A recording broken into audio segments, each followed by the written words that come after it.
Kaixo eta ongi etorriak saio berri batera, gaur apirilak 9 asteazkena bi elkarrizketa izango ditugu. Alde batetik, Amaiur Unzuetarekin konektatuko gara. Mendialde Ibarrean, Mendialdeko azoka ibintaldiaren 6. edizioa ospatuko dute. Apirilaren 13an izango dena, eta honen inguruan hitz egitera dator. Eta beste alde batetik, Amaia Zufiarekin egongo gara, IPES Fundaziotik datorrena. IPES Fundazioak aurten 40 urte betetzen ditu eta 40. urteurrena ospatzeko mahai inguru bat egingo dute bihar liburuaren anatomia aztertzeko. Eta honen inguruan hitz egingo dugu berarekin. Baina bi elkarrizketa hauekin hasi baino lehen goazen gure betiko edukia ikustera.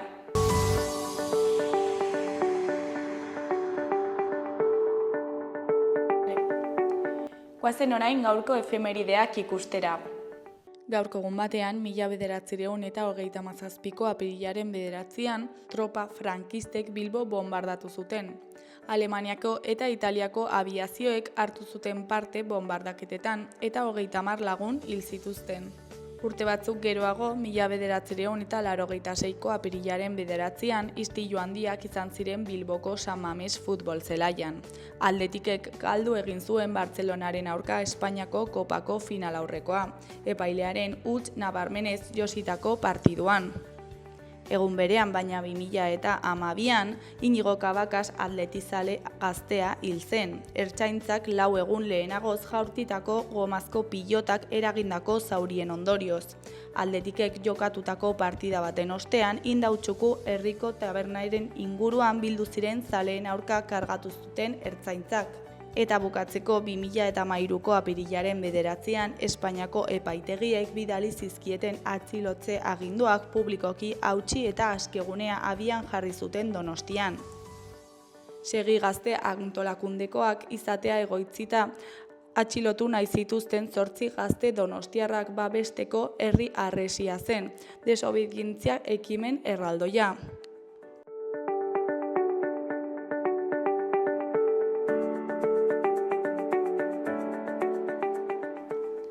Errepasatu dezagun aste honetarako daukagun agenda.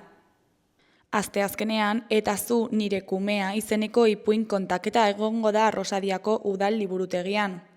Arrosadiako liburutegian arratsaldeko 5:30 ipuin kontaketa eta sormen tailerra antolatu dute.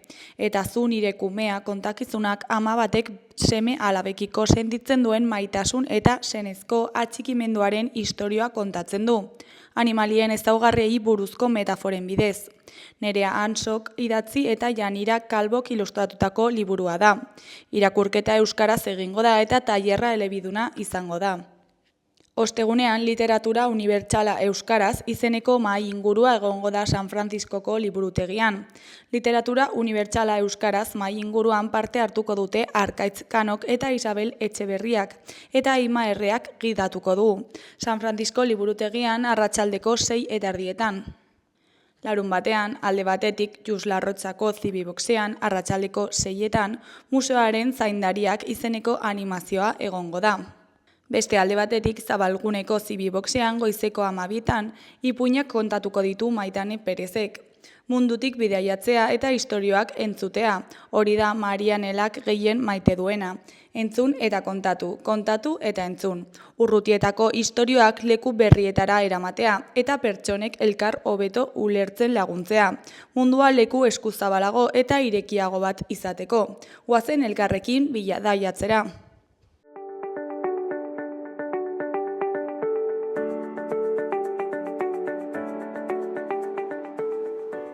Ikus dezagun gaurko egunkarien azalek zer dioten. Diario de Notiziasen titular nagusian, klima aldaketak 20% murriztuko du ureztatzeko dagoen itoizko ur emaria. Txostenen arabera esleitutako 340 hektaria metro kubikotik 270 igaroko litzateke. Ureztatu daitezkeen azalera handitzea eta ura jeistea zaila da ureztatzeko adinako volumena egotea.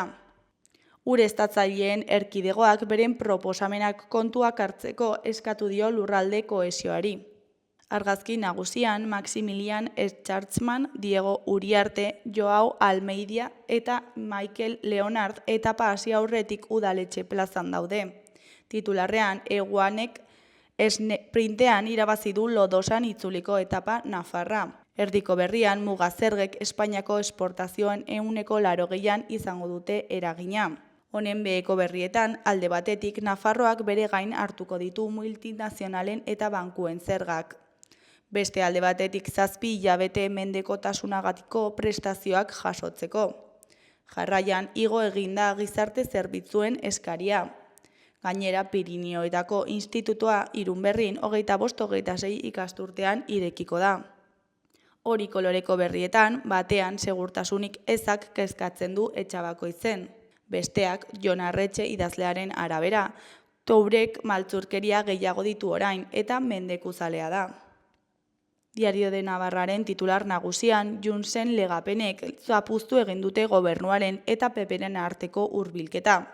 Presidente Amerikarrak krisia areagotu du Txinari 104 mugazerga jarrita. Argazki nagusian, jendetza Iruñeko kale nagusitik igarotzen irteera neutralizatuan. Titularrean, Eguanek irabazi du Iruña Lodosa etapa. Erdiko berrian, mendekotasuna baloratzeko eta Nafarroan prestazio bat esleitzeko atzerapen handiagoa. Honen beheko berrietan, alde batetik igiezinen agenteek merkatu tentsionatuko eremuak geldiarazteko eskatu dute. Beste alde batetik, greba medikoak eragindako 3.100 paziente baino gehiago. Goiko berrietan, batetik arrokazko hegal bat behera dator Azagran. Bestetik, Algaraga baluarten eta Nafarroarenan. Algaraka baluarten eta Nafarroarenan. Amaitzeko Lukas Torrori baliogabetutako golak arrazoizko zalantza dakar. Gararen titular nagusian, Trumpek krisia bultzatu du, Txinari 104 zerga ezarrita. AEBko presidenteak mehatxua bete du eta gerra komertziala larriagotu du. Aldi berean, kolpea arintzeko neurriak aplikatzen hasi dira.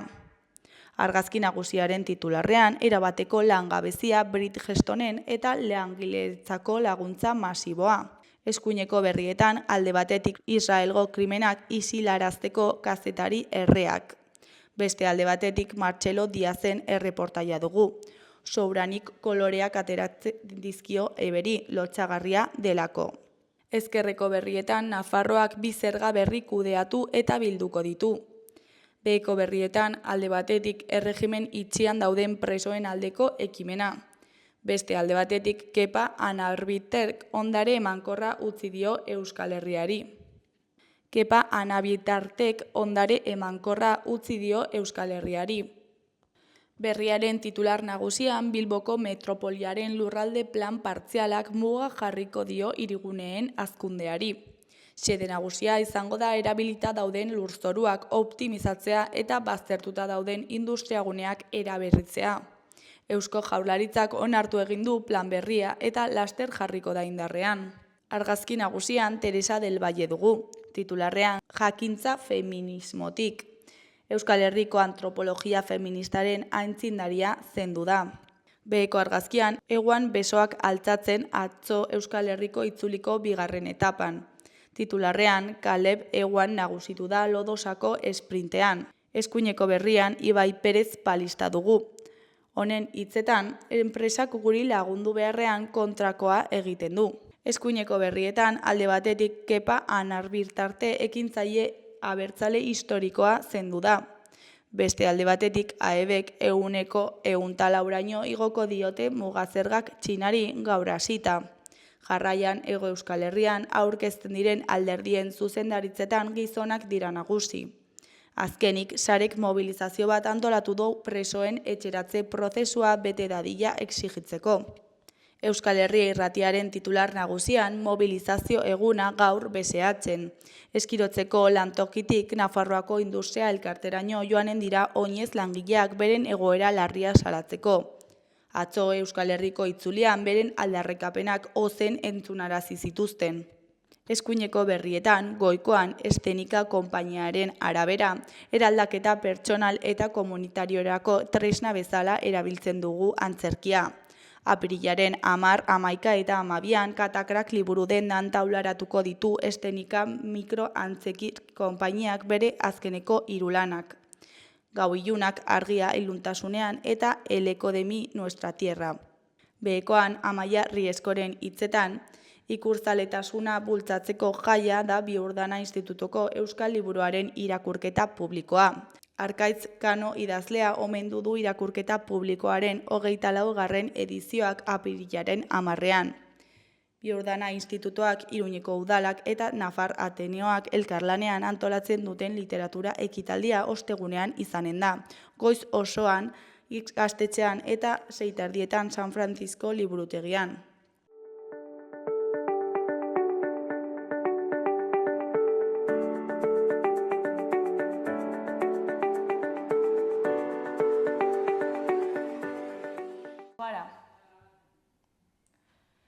Kaixo, lehen aipatu dugun bezala, orain Amaiur Unzuetarekin gaude. Kaixo, Amaiur, zer moduz? Ongi. Bueno, Mendialdeko azoka ibiltariaren 6. edizioa aurkeztera zatoz, ezta? Bai, horixe da. Eta kontatu iguzu pixkat zertan datza Mendialdeko azoka ibiltaria. Bai, azoka ibiltaria, hori da, zuk esan duzun bezala, 6. edizioa da, hortaz 2020tik daramagu azoka hauekin, eta, azken urtetan joan gara ikasten, prozesuan, eta bai, aurreko urtetatik urte honetara aldaketatxo bat egon da, pasan aurreko edizioetan 9 azoka egiten ziren, 9 herritan, eta oraingo honetan, azoka ibiltariaren batzordean dauden jendeak, hau da bai antolatzaileak, hor udalak, bai ekoizleak, parte hartzaileak eta bar, erabaki dugu 5 azoka egitea, urtero. Batez ere eskualdean eta eskualdetik kanpo hainbat ekitaldi daudelako eta pixka bat agendak orekatuago izateko. Hortaz, aurten hori beti, 5 azoka edukiko ditugu eta joango gara urtetik urtera txandakatuz herriak. Orduan, hau da halako nobedade handienetako bat, ez? Eta zergatik erabaki zenuten azoka ibiltaria sortzea? Bai, justuki hori da, 2020an sortzen den ekintza bat da, urte horretan, denok dakigu ez, egoeretan geunden, pandemiaren egoera edo.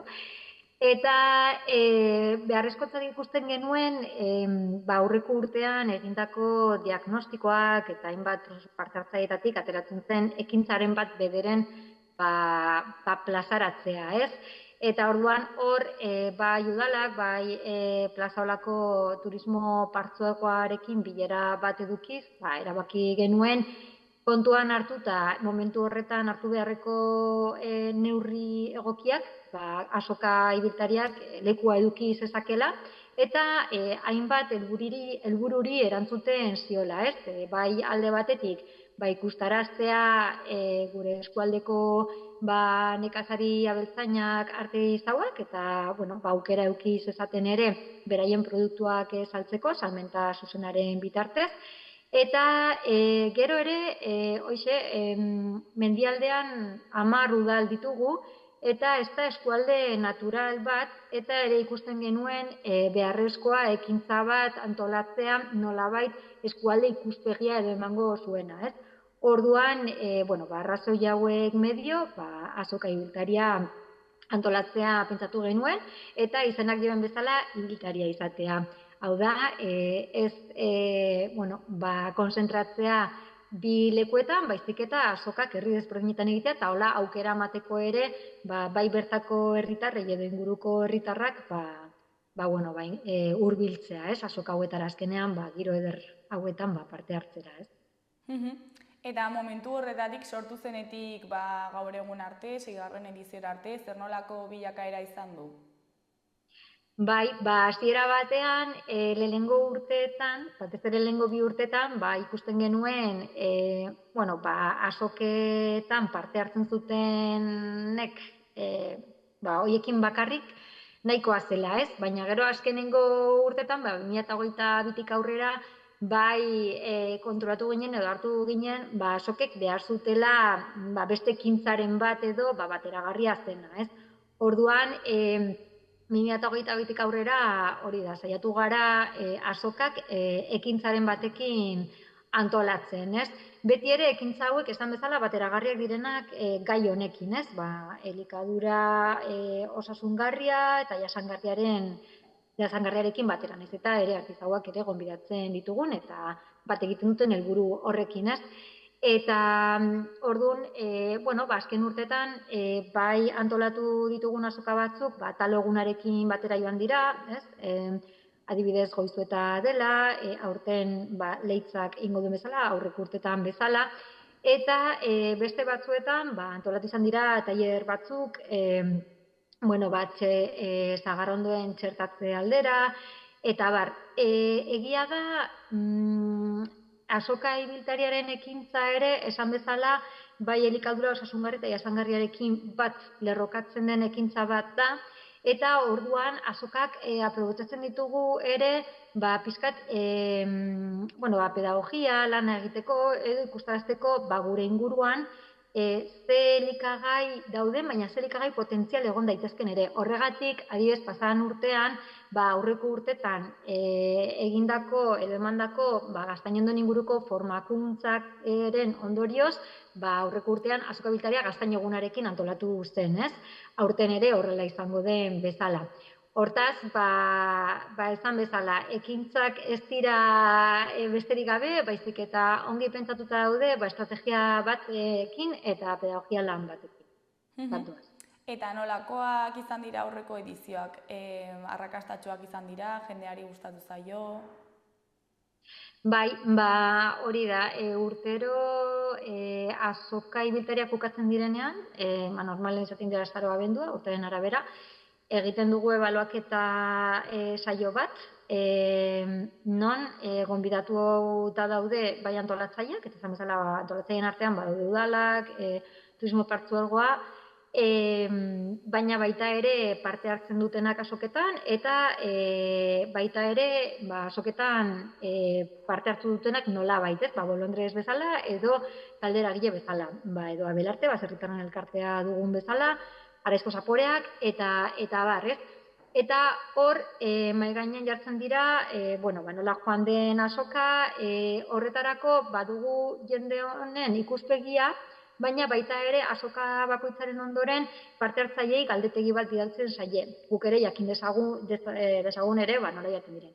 Eta orduan, zure galderari erantzunez, bai ikusten dugu, bai elikagaiak edo elikagaiak ez direnen artean hor desberdintasun batzuk badaudela, normalean elikagaiak dituztenak hobeto saltzen dute.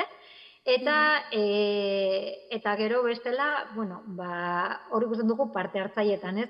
Urtetik urtera ez dira gutxitzen, hor mai mantentzen dugu nolabait bataz besteko 20-25 inguruko parte hartzea, eta horrek guretzako hori adierazlea da, ez? Esanez, parte hartzaileek pozik baldin badaude etortzeko azoketara, zerbaitegatik izango da, ez? Ez dituzte inor dagoenik, denbora pasa, eta ez baldin badu zentzunik berantzako ez dira etorriko. Orduan, horrek berak, esaten diogu, ongi goaz dela. Eta zer nolako produktuak aurkitu daitezke azoka honetan?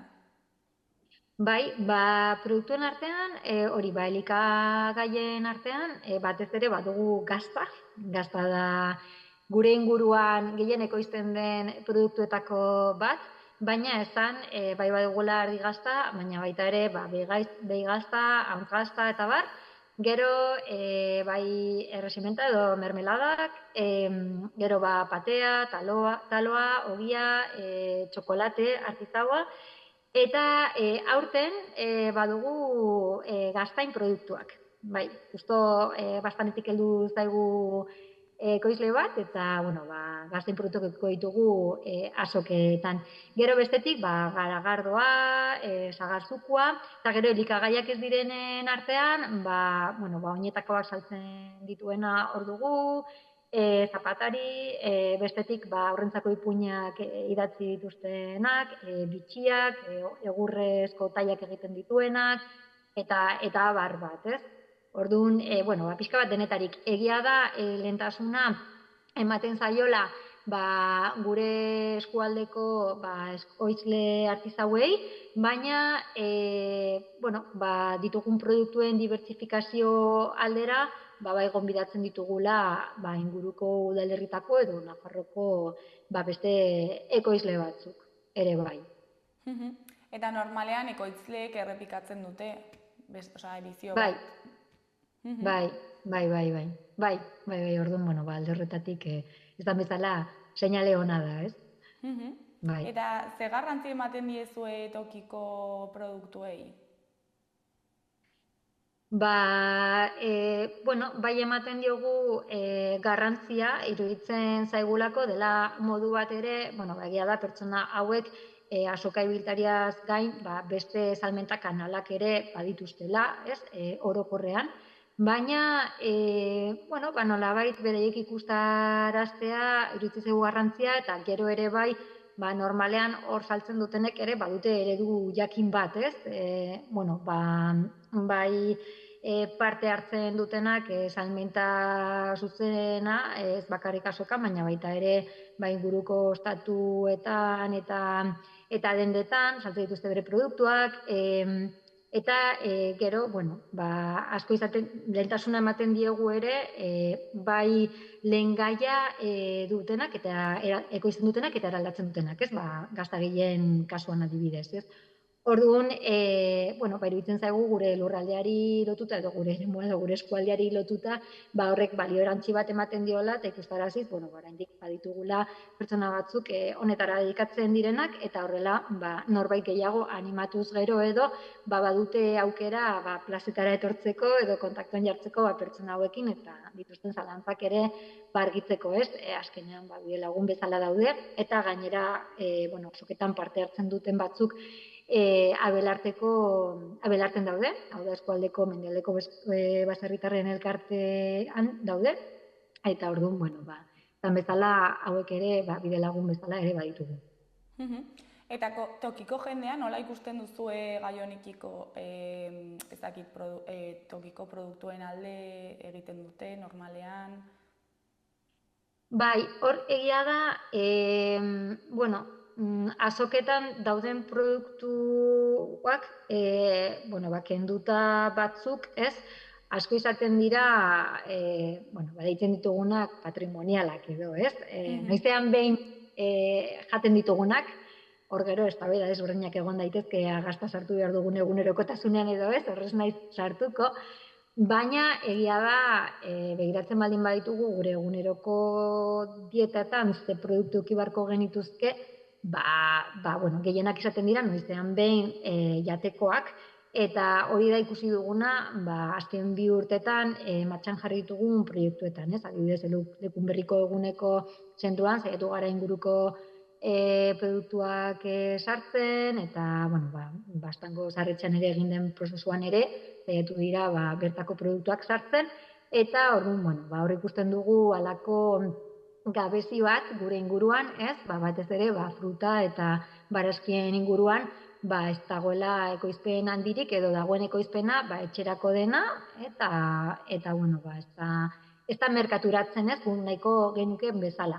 Egia da, gai honekin, bueno, iruditzen zait garrantzitsua dela ere ez lokalismoan erortzea, ez? Eta baita ere, eskala handiagoan begiratu beharreko afera bat dela, zeren egia da, bueno, eremu desberdinek badute klima bat, badute orografia bat, badute lur mota bat, lurraren erabilera desberdin bat, lurraren banatze desberdin bat, eta horrek ere eragiten duela zer ekoiztu daiteken eta zer ez, baina baita ere bideragarria den ekonomikoki produzitzen den hori edo ez. Hau esan da ere, pasadan urtean, UNAKOekin, bueno, elkarlan bat egin genuen, bastan Bidasoa mendialdean, eta, bueno, interesa zuten partikular edo udalek, zuten lur partikularra edo komunala aukera eduki zuten analizatzeko edo aztertzeko lur horrek ze almena duen baratzegintza batean aritzeko adibidez, eta emaitzek eman zuten baiezkoa, ez? Lur gehienak kenduta batzuk, posible izango zela lur horietan baratzegintza landu edo frutagintza, ez? Ekologikoa. Orduan, horrek ateak irekitzen ditu, ez? Normalean ikusi dugu Iruñatik goiti, abeltzaintza izan dela bultzatu den aktibitate edo jarduera ekonomiko gehiena, ez? Nekazaritzarekin alderatuz, eta esan bezala nekazaritza gehiago eratu da, etxerako baratza eta frutak edukitzea. Eta agian orain, ez dut esaten halako dimentsio handitan, baina baliteke jende batzuk gogotsu baldin badaude honetara dedikatzera zati baten bederen, agian posibilitateak ireki daitezkela, eta esan bezala zer nagara lurretik behintzat baita ere bultzatzen ditugu ez ekoizpena, baina baita ere salmenta zuzena zabaltzeko kanalak, ez? Eta lehen aipatu duzun bezala, azokaz aparte jarduera tematiko batzuk antolatzen dituzu, ezta? Aurten ze jarduera izango ditugu? Bai, begira, eta horrela aprobetxatzen dut ere agenda, ez? Zeintzuk diren datak ere esateko. Orduan, lehenengoa igande honetan izanen da, betelun, eta betelun, azokaz gain edukiko ditugu dantzariak eta tokiko musikari emanaldia, girotuko dutena azoka. Gero, maiatzaren 18an, Gorritin izango da azoka, hau Larraunen dagoen kontzeju batean da, eta aurten ere, Latza Arrasako Arien laugarren enkantea izanen da. Gero, ekainak batean, Goizuetan izango da azoka, eta kasu hontan emakume artzainen egunarekin bat. Irailak 14ean Leitzan, eta kasu hontan pasadan urtean bezala, talo egunarekin egingo da. Eta azkenik, azaroak 2an Jaunzaratzen, hau da Basaburuan, Gaztain egunarekin. Zuko dugu mendialdeko azoka ibiltaria. Eta ja, bukatzen goaz, zer da egun honetaz espero duzuena? Espero dugu jendea animatzea, ez? Iruditzen zaigu, modu bat dela, alde batetik soziala, ez? Jendeak eduki ditzake plan asko burutan, baina plan ederra ere izan daiteke goiz pasa bat itea, eta bai inguruko jendearekin topatzea, ekoizlekin ere hitz egiteko aukera edukitzea, eta azkenean plazek aukera hori ematen dute. Hortaz, espero dugu inguruko herritarrak etortzea eta nahi duenak ere bai. Hau da, Nafarroa eta Gipuzkoa eta nahi den lekutik ere bai. Primera Amaiur, eta ja bukatzeko, ezakit zerbait gehiago komentatu nahi duzun, jendeari zerbait esan? Nik, batez ere mesua hori da, animatzea. Animatzea eta, horrelako ekintzak antolatze aldera, atzean badago sekulako lana, ez, edozein ekintza bezala, baina bai esan, bai antolatzaileen partetik eta azokan parte hartuko dutenen aldetik, gutxu jarraitzen dugula, 6. edizio honetan, baina guretzako ere motibagarria da, jendea etortzea eta ondo pastea. Azkenean hori da, eta gero, bide batez ere, bertako produktuen bat edo erosten baldin badute ere, primera. Primeran zuri eskerrak ematea, gurekin konektatzeagatik eta azoka saltzeagatik, eta ea zer moduz joaten den 6. edizio hori. Mila esker gonbidapenagatik. Ondo segi, Amaiur, agur, hurrengora arte. Agur.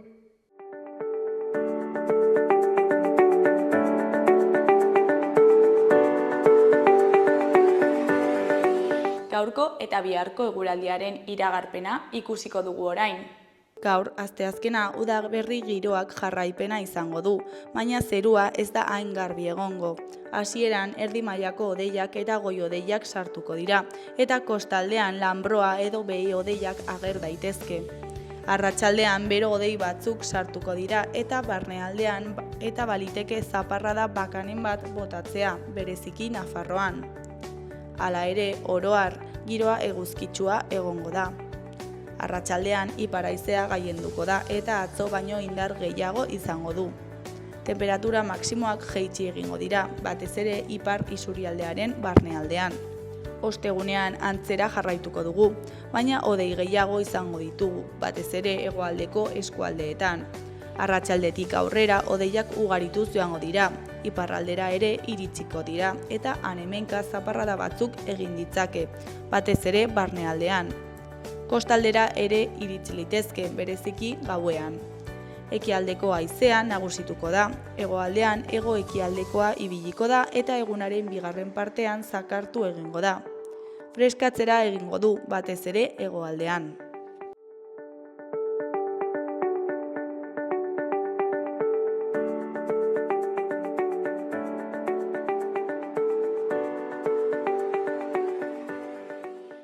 Kaixo, lehen aipatu dugun bezala, orain Amaia Zufiarekin gaude. Kaixo, Amaia, zer moduz? Kaixo, ongi, pozik. Pozen naiz. Bueno, mahai inguru bat antolatu duzu, ezta? Liburuaren anatomiaren inguruan aritzeko. Bai, bueno, testuingurua da IPS-ko emakumeen liburutegi feminista honek 40 urte betetzen dituela. Eta, bueno, programazio berezi bat antolatu dugula horren inguruan, eta orduan, bueno, gaiak dira feminismoa, genero ikerketak, emakumeek sortutako literatura, eta, bueno, orokorrean, emakumeek bai kulturari, zientziari egindako ekarpena. Eta zentzu horretan, bueno, biharko mahai ingurua hiru euskal idazleren arteko solasaldia izango da, hiru izen handi ekarriko ditugu, direla Mariluz Esteban, Katix Agirre eta Garazi Arrula. Eta, bueno, beraiek erreferente dira euskal literaturan, baina baita ere esango nuke estatu mailan izen interesgarriak direla, belaunaldi ezberdinetako begirada ibilbidea ekarriko dutenak, eta esan duzun moduan, liburuaren inguruan oso ikuspegi zabal batetik arituko gara. Zertan, nola hasi dira idazle hauek irakurtzen, zein izan den bere lehenengo kontaktua irakurketarekin, ze espazioetan, ze denboratan, ze esperientzia ekartzen dituzten gogora, nola hasi diren idazten, noiz eman diote bere buruari idazle bezala agertzeko autoritatea. Nolakoa da testuaren harrera hori noraino baldintzatzen dion idazleari, nola izango den irakurria idazten duen hori, libre uzten aldioten, bere buruari, nahi duten, behar duten gaietaz idazten edo zertaz ezin den idatzi, nolakoa den edizioaren mundua, zertan den gaur, edizioaren panorama. Pixkat hari muturrasko landuko ditugu eta luxuzko gonbidatuekin. Eta nola definituko zenuke zer den liburua? Bihar galetuko diegu, hemen azterketa nik ez dut prestatu.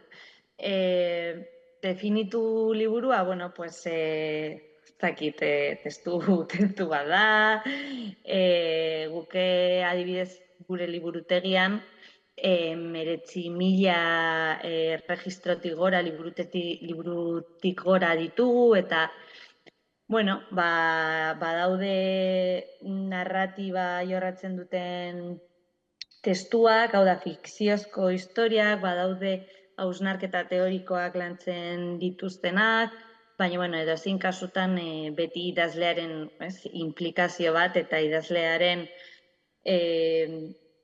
ibilbidea, inkietudeak, jakin-mina, gorputzan gertatutakoa hor islatzen da, orrialde horietan. Eta, olako galdera abstraktuetan sartzeko, etorri bihar mahai ingurura, eta eta sakonduko dugu. Eta gainera, liburu bat ere irakurtzeko eta idazteko modu asko daude, ezta? Bai, noski, pertsonak bezain beste, ez? Esango nuke nik uste dut oso momentu intimoa dela irakurketarena. Eta hor, bueno, pues, batzuk etxean, gauean, goizean, liburutegietan, edo gehiago pues, irakaskuntza edo hezkuntzarekin lotutako guneetan, hor, ez, egon daitezke oso esperientzia ezberdinak, baina beti ere da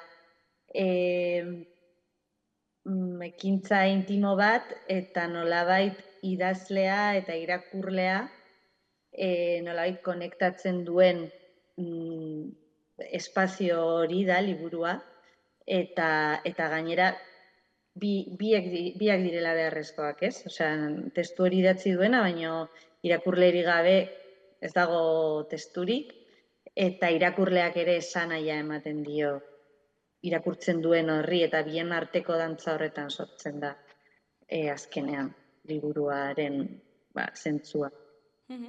Eta gero, editatzeko orduan, zer izan behar da kontuan? Beitu, ni naiz galdera horiek egingo dituena bihar, bai? Orduan ez naiz persona momentu honetan hori guztia erantzuteko.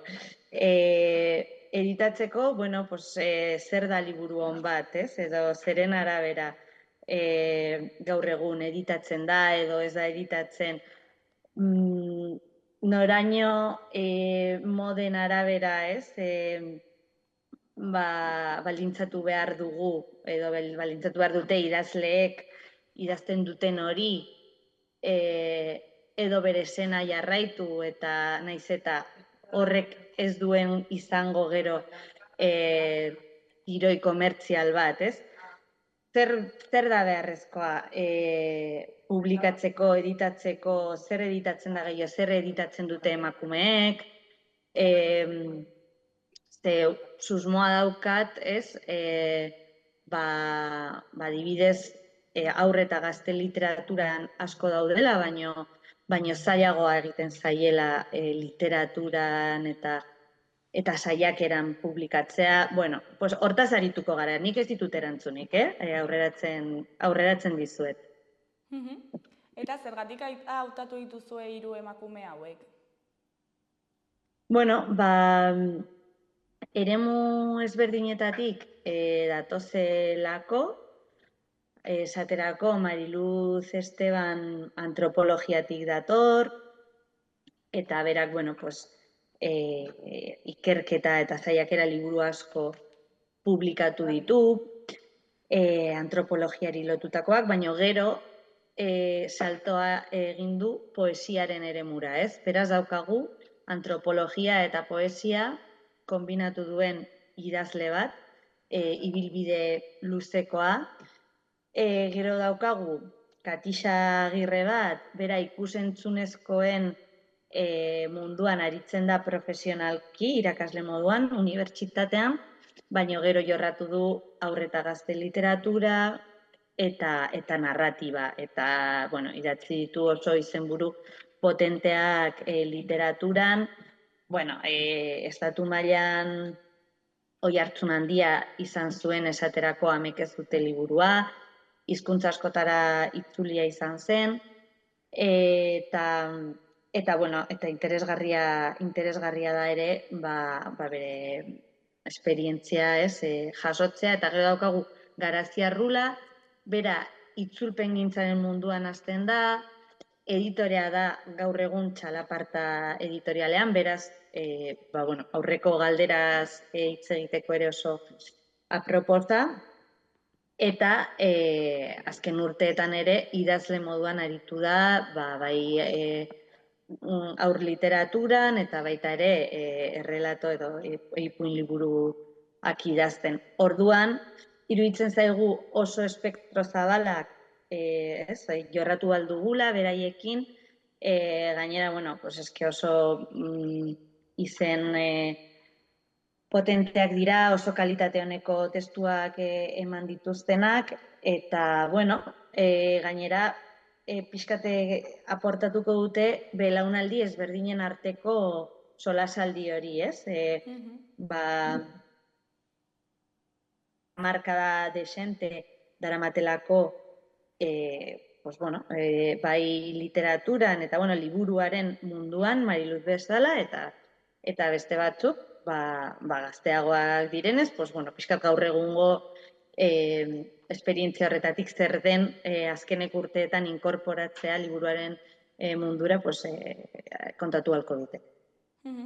Eta zergatik erabaki duzu mai inguru formatua hautatzea? Zergatik iruditzen zaizu interesgarria? Horregatik, ez? Pixkat eztabaida bat, elkarrizketa bat sortzeko. Izan zitekeen ere haietako bakoitzarekin egitea topaketa bat eta oso mamitsua izango litzateke, baina nahi genuen batez ere hori belaunaldien arteko solasaldi bat sortzea eta eremu ezberdinetan jarduten dutenen arteko solasaldia antolatzea eta horretarako, bueno, pues mai ingurua formatua proposa. Eta gero jendea parte hartzea ere sustatzen da? Bai, beti egongo, beti gure espazioetan ipesen gustatzen zaigu bueno, pues, moderatzaileak egingo ditu galdera batzuk, baina gero ustea tarte bat ere publikoarekiko interakzio hori hartu emana egoteko. Lehen aipatu duzu galdera batzuk prestatu dituzula biharko, aldizkiguzu esan batzuk? Ez, que claro, ni ja orain esaten baldin badizkizuet galderak bihar nolabait ez galtzen da sorpresa hori, baina bueno, bai pixkat eremuak, ez? Aipatu dizkizuedanak hasieran nola heltzen gara irakurketaren mundura, nola da idazketan sartzea, nolakoa da gero idaztearen eta testu horren harreraren arteko harremana, ez? Nola baldintzatzen dituen idazleak edo ez, bueno, pixkat gai horietan, eta gero baita ere feminismoa, ez? Nola eragin dien, edo ez, bere prozesuan, zesare dauden, genero rolak edo desorekak nola diren pertsibituak, bueno, pixkat gai horietan sartuko gara. Eta liburutegiaren 40 urte hauetan, nola nabaritu zuen aldaketa emakumezkoen literaturan? Bueno, nik uste dut hasieran adibidez askoz zailagoa zela nolabait emakumeek idatzitako liburuak topatzea, ez? Eta egin behar zela hor kasi pilaketa detektibesko bat, ez? Baina, bueno, ez zela, claro, pentsa 80ko hamarkadan, gainera, bueno, pues, oso modu autogestionatuan hasi zen liburutegi hau, donazio batekin, orduan, bueno, zen pixkat inurri lan bat, ez, topatzeko, lortu dugu liburu hau, Frantziatik ekarri dut beste hau, tal, hitz egin didate, idazle honen inguruan, eta, bueno, gaur egun zorionez asko aldatu da, eta zailtasuna kasi gehiago da filtratzea, ez? Hainbeste dago, hainbeste publikatzen da, bai emakume eta gizonek publikatzen dute, pila bat, eta orduan, bueno, pues egin behar da pixkat filtroa, ez? Liburutegi honetan, zer erosi, zer ez, oraindik desorekak daude edizioaren munduan, datuak ikusi besterik ez dago, baina, bueno, pues, adibidez, emakumeek idatzitako literatura, narratiba asko igo da azkenek urteetan, eta oso jarraipen handia da, hemen antolatzen ditugun jarduera guztietan, irakurle taldeak, liburu aurkezpenak, jende asko dator, eta, bueno, zentzu horretan ikustut osasun honean dagoela bai emakumeek idatzitako literatura, feminismoa, eta IPSeko liburutegi feminista ere bai. Eta nabaritzen duzue, genero guztietan aurkitzen dela emakumearen presentzia, edo igual batzuetan gehiago nabaritzen dela besteetan baino? Nik uste dut, zerbait pixkat fundamentoz esateko beharko litzatekela pixkat ongi aztertu, bai? Baina, bueno, nire ustez, bai saiakeran eta bai literaturan asko daude emakume idazleak. Haur eta gazte literaturan pila bat. Bueno, ez naiz atrebitzen esatera. Badaude genero guztietan, seguro egongo direla, zango nuke igual saiakeran igual oraindik ez da inbeste, eta saiakeraren barruan, pues claro, ez da berdina osasunaren eremua, edo politika, edo ekonomia, edo psikologia, orduan hor, egia esan zerbait esateko ganoraz aztertu beharko litzatekela. Eta, bueno, liburura bueltatuta, zer da honetaz espero duzuena, liburutegitik? Barkatu? Zer da inguruaz espero duzuena? Bueno, jende pila bat etortzea eta jendea gustora egotea, gustora sortzea giro bat entzuketa aktiborako eta bueno, sortzea kalitatezko eztabaida bat, espazio seguru bat, eta egitea hausnarketa interesgarriak, ez? Feminismotik, literaturaren eta liburuaren inguruan. Bueno, Amaia, ja bukatzeko, igual gogoraraztearren, ze ordutan izango da, non, ezakit jendeari zerbait esan nahi diozun.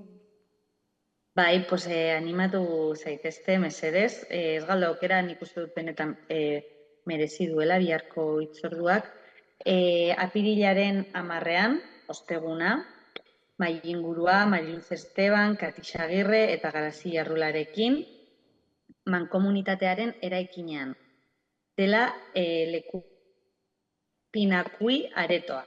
Eta San Francisco kaletik sartzen da. Da igual leku bat pixkat berezia, baina oso polita, topatuko duzue. Eta han itxarongo zaituztegu, 6:30, euskeraz izango da, mahai ingurua, baina aldi bereko itzulpengintza zerbitzua izango dugu. Eta hoxe, plan ezin hobea.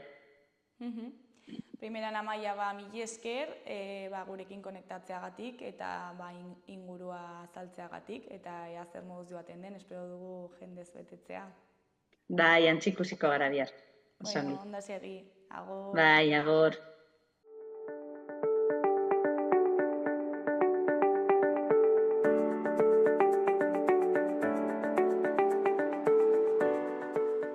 Gaurkoz hau izan da dena, bihar itzuliko gara eduki eta elkarrizketa berriekin. Mila esker zuen arretagatik, arratsalde ona pasa, agur.